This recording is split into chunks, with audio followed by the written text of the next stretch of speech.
Okay.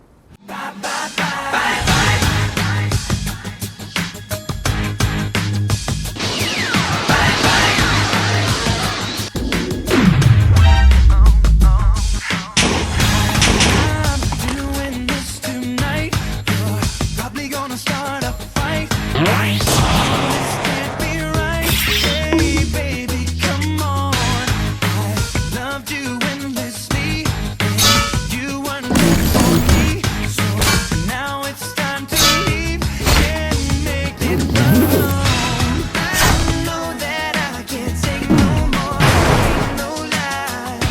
I wanna see you out that door, baby. Bye, bye, bye. Don't wanna be a fool for you. Just another player in your game for two. You may hate me, but it ain't no lie, baby. Bye, bye, bye. Don't really wanna make it tough. I just wanna tell you that I had enough. Might sound crazy, but it ain't no lie, baby. Bye, bye, bye. Just give me Wrong team. No more tricks.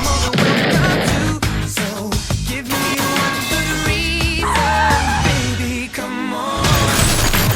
It's for you and me. I don't know, I feel like we need a secret Now handshake or something, right? to see that life would be much better once you're gone.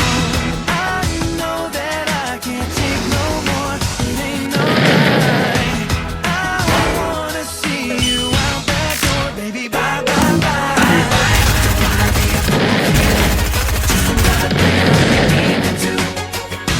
You may hate me, but it ain't no lie, baby. Bye, bye, bye. Don't really wanna make it tough. I just wanna tell you that I had enough. Might sound crazy, but it ain't no lie, baby. Bye, bye, bye. I'm giving up, I know for sure. I don't wanna be the reason for your love no more.